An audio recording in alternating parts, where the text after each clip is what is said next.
নমস্কাৰ মৰমৰ ছাত্ৰ ছাত্ৰীসকল আজি মই ক্লাছ 10 কাৰণে লৈ আহিছোঁ অনুশীলনী 5.2 সেকেন্ড পাৰ্টটো ইতিমধ্যে মই ফাৰ্স্ট পাৰ্টটো ইয়াৰ আগৰ ভিডিঅ'ত আপলোড কৰিছোঁ তোমালোকে যদি চোৱা নাই ভিডিঅ'টোৰ ডেসক্ৰিপচনত মই ইয়াৰ লিংকটো দি দিম তোমালোকে চাই ল'বা ঠিক আছে আৰু তাৰ পৰা কিবা নুবুজিলে মোক কমেন্ট সেকশনত জনাবা তো এইবাৰ মই আৰম্ভ কৰিছোঁ 2 নম্বৰ কোৱেশ্চনটো তলৰ যোগফলবোৰ নিৰ্ণয় কৰা তাৰ মানে আমাক এটা টোটাল 3টা কোৱেশ্চন দিয়া আছে মই প্ৰথম কোৱেশ্চনটো লৈছো আৰু ইয়াৰে আমি যোগফল উলিয়াব কৰিব লাগে তো চোৱা যোগফল উলিয়াবলৈ হলে মই আগৰ ভিডিঅ'টোত কৈছিলো যে আমি দুটা সূত্ৰ পাম দুটা সূত্ৰ কিন্তু একে তাৰ মানে এইটো যেটো ফৰ্মুলা আছে এই ফৰ্মুলাটো হয় ফাৰ্স্ট ফৰ্মুলাৰ মডিফাই ৰূপ মই ইয়াৰ আগৰ ভিডিঅ'ত কৈছিলো আৰু যদি আমি যোগফল উলিয়াব যাও তেনে হলে আমাক লাগে এৰ মান লাগে এক আমি প্ৰথম পদ বুলি কৈছিলো প্ৰথম পদ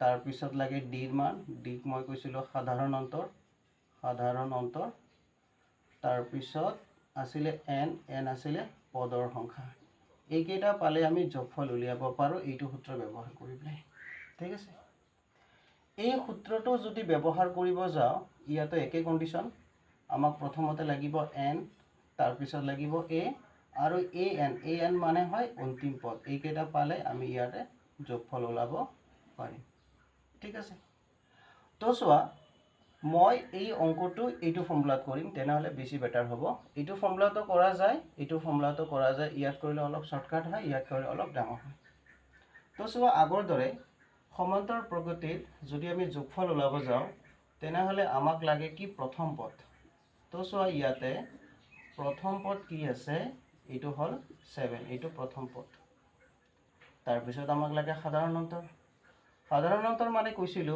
ওচৰা-ওচৰি দুটা পদ লম দ্বিতীয় পদৰ পৰা প্ৰথম পদটো বিয়োগ কৰিম অৰ্থাৎ 10 1/2 ইয়াৰ পৰা মাইনাস কৰিব লাগে 7 ঠিক আছে এবাৰ তোমালোকে ইয়াতে বুজি লোৱা এইখিনিত মিশ্ৰ ভগ্নাংশ আছে আগত আমি অপ্ৰকৃত ভগ্নাংশলৈ লৈ যাম সোৱা তলত 2 আছে মই 2 লিখিব লাগিব 2 ৰ লগত 10 পূৰণ কৰি 1 প্লাস কৰিব লাগিব 2 10 গুণ 20 20 ৰ লগত 1 যোগ কৰা 21 পাবা -7 এইখিনি বুজি পাইছা ভগ্নাংশৰ বিয়োগ আছে এতিয়া আমি এটা লসাগু লম লসাগু 2 2 হ'ব ইয়াতে 21 - 2 2 ইয়াৰ লগত পূৰণ হয় 14 হ'ব তেনেহলে পাম 21 ৰ পৰা 14 মাইনাস কৰিলে 7/2 সাধাৰণ অন্তৰ পাই গলো ঠিক আছে তেনেহলে প্ৰথমত ওলালো প্ৰথম পদ তাৰ পিছত ওলালো সাধাৰণ অন্তৰ এতিয়া লাষ্টৰ যেটো আছে হেতু হয় অন্তিম পদ এটোক আমি an দি বুজাও এটো হয় 84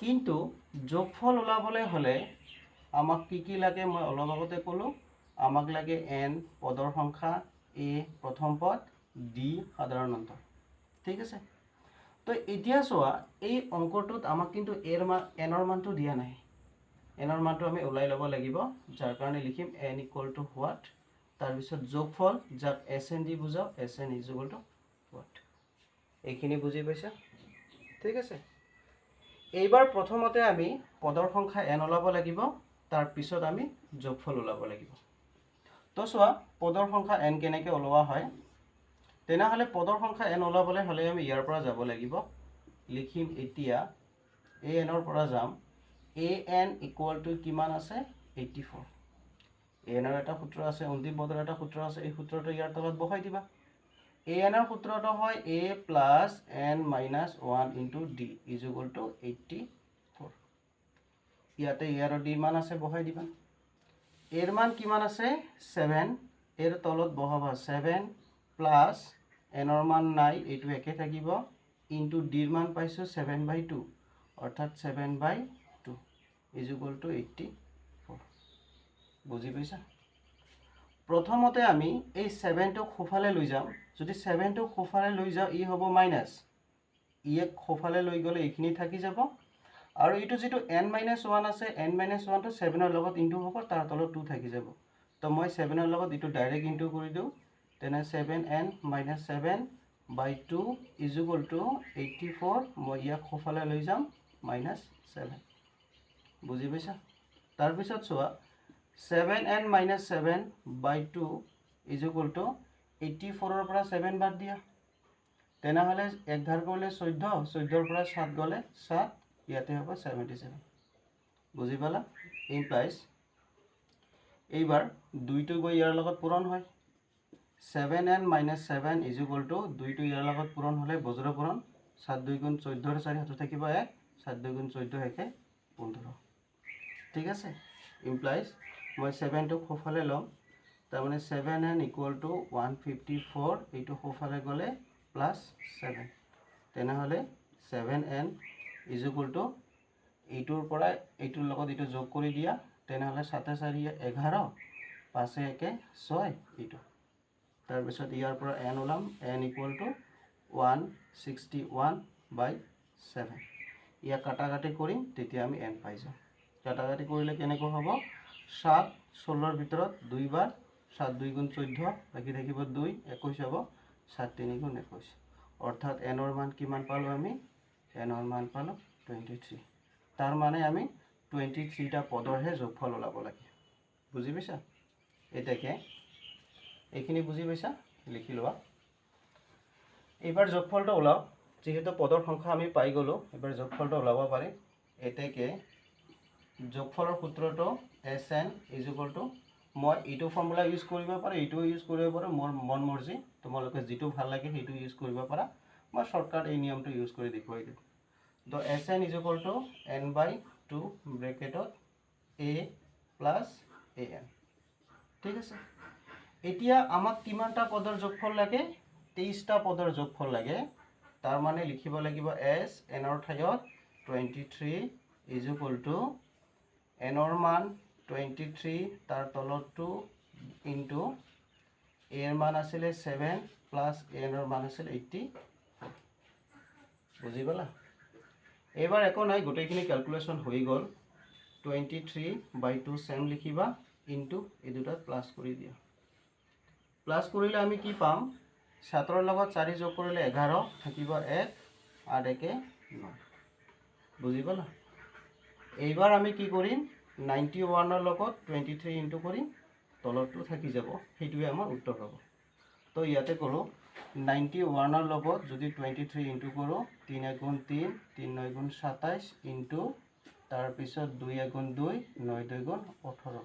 এইবাৰ ইয়াতে 3 যোগ কৰি দিম, ইয়াতে 9, ইয়াতে 10 থাকিব 1, ইয়াতে 2। তাৰ মানে আমি পাই আছোঁ 2093/2। এইটো আমাৰ হ'ল এনসাৰ। এইটো অৰ্থাৎ এই গোটেইকেইটা পদৰ যোগফল কিমান ওলাব? এইটো ওলাব।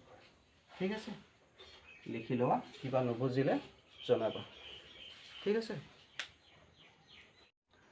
এইবাৰ 2 নম্বৰ কুৱেশ্যনটো চোৱা। 2 নম্বৰ প্ৰশ্নটো 1 নম্বৰৰ দৰে একেই হয়। তো ইয়াতে দিয়া আছে 34 + 32 + 30 ... 10। অৰ্থাৎ ইয়াতে যিমানকেইটা পদ আছে গোটেইকেইটা পদৰ আমি যোগফল ওলাব লাগে। যোগফলটো কিমান হ'ব? তো আগৰ দৰে কৰিম। ইয়াৰ হয় এইটো প্ৰথম পদ a, এইটোৰ পৰা এইটো মাইনাস কৰি দিম, আমি পাম d, আৰু এইটো হ'ব অন্তিম পদ যাক an দি বুজাম। ঠিক আছে? তো লিখিবা ইয়াত a হ'ল 34 প্ৰথম পদ, সাধাৰণ অন্তৰ d মানে ওচৰা ওচৰি দুটা পদ ল'ম, দ্বিতীয় পদৰ পৰা প্ৰথমটো বিয়োগ কৰিম, অৰ্থাৎ 32 - 34, ইয়াৰ পৰা মাইনাস কৰিলে পাম -2। আৰু অন্তিম পদ দিয়া আছে an, ইয়াৰ মান 10 দিয়া আছে। পদৰ সংখ্যা n ওলাব লাগিব, তাৰপিছত যোগফল Sn ওলাব লাগিব। বুজি পালা? লিখি লৈ যাবা। এতিয়া আগৰ দৰে কৰিম। প্ৰথমতে আমি n ওলাম, n আমি ইয়াৰ পৰা ওলাম। তো an = 10। ঠিক আছে? এইবাৰ an ৰ তলত ইয়াৰ সূত্ৰ বহাই দিম, এইটো একে থাকে। সূত্ৰটোৰ পৰা আমি n ৰ মানটো ওলাই লম। an ৰ সূত্ৰটো আমি জানো a + n - 1 * d = 10। ইয়াৰ পৰা মানখিনি বহাই দিয়া। a ৰ মান পাইছোঁ আমি 34 প্ৰথম পদ প্লাস n - 1 ৰ মানটো নাই, ইনটু d ৰ মান পাইছোঁ -2, মাইনাস থকাৰ কাৰণে ব্ৰেকেট দিবা, = 10 পালোঁ। ঠিক আছে? এইবাৰ ইকুয়াল টু চোৱা, ইমপ্লাইজ 34 প্লাস -2টো মই ইয়াৰ লগত ইনটু কৰি দিওঁ, ব্ৰেকেটত ৰাখি দিওঁ, মাইনাস নহ'লে মই ইয়াক আৰু এটা বেলেগ শৰ্টকাট নিয়মত কৰি দিওঁ তোমালোকে বুজি লোৱা যদি নুবুজা তেনেহ'লে জনাবা হা প্ৰথমতে মই 34 টো সোফালে লৈ যাওঁ তেনেহ'লে ইয়াতে থাকিব এইখিনি n minus 1 into minus 2 is equal to 10 minus 34 বুজি গলা implies এইবাৰ মই n minus 1 টো ৰাখি দিম এইটো ইয়াৰ লগত পূৰণ হৈ আছে এইটো গলে হৰণ হ'ব তো n minus 1 equal to এইটো মই মাইনাস কৰি দিম minus 34 ৰ পৰা plus 10 minus কৰিলে minus 24 পাম by minus 2 ঠিক আছে এবাৰ মাইনাস মাইনাস কাটা যাব 2 দি ইয়াক যাব 12 বাৰ তাৰ মানে আমি কিমান পালো n minus 1 equal to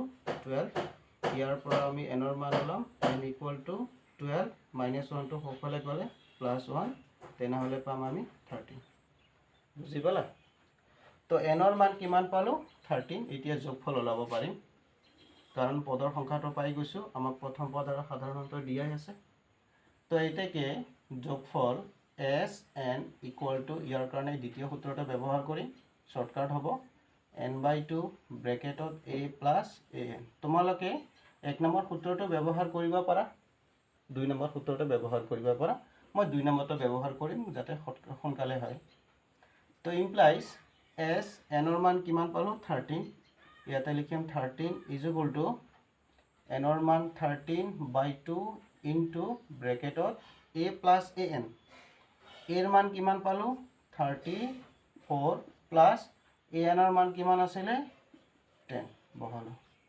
এবাৰ একো নাই ক্যালকুলেশন কৰি যাম 13/2 into এই দুটা প্লাস কৰি দিও কিমান পাম 0 ৰ লগত 4 প্লাস কৰিলে পাম 4 3 লগত 1 প্লাস কৰিলে পাম 4 44 এবাৰ সব এই 2 দি 44 কাটিব পাৰি 2 ইয়াৰ ভিতৰত 22 বাৰ যাব তেনেহলে পাম 13 into 22 এই দুটা পূৰণ কৰি দিলে আমাৰ উত্তৰটো ওলাই আহিব পূৰণ কৰি দিয়া 22 তাৰ লগত 13 পূৰণ কৰা 3 2 গুণ 6 3 2 গুণ 6 into 2 1 গুণ 2 2 1 গুণ 2 বুজি পাইছা এটি ইয়াতে আহিব 6 ইয়াতে আহিব 8 ইয়াতে আহিব 2 তাৰ মানে আমি কাম 286 এইটো आंसर লিখি লও বুজি পালা অৰ্থাৎ ইয়াতে যিমান কেটা পদ দিয়া আছে গোটেই কেটা পদৰ যোগফল কিমান হ'ব লাগে 286 এইটো आंसर ঠিক আছে লিখি লোৱা নুবুজিলে মোক জনাবা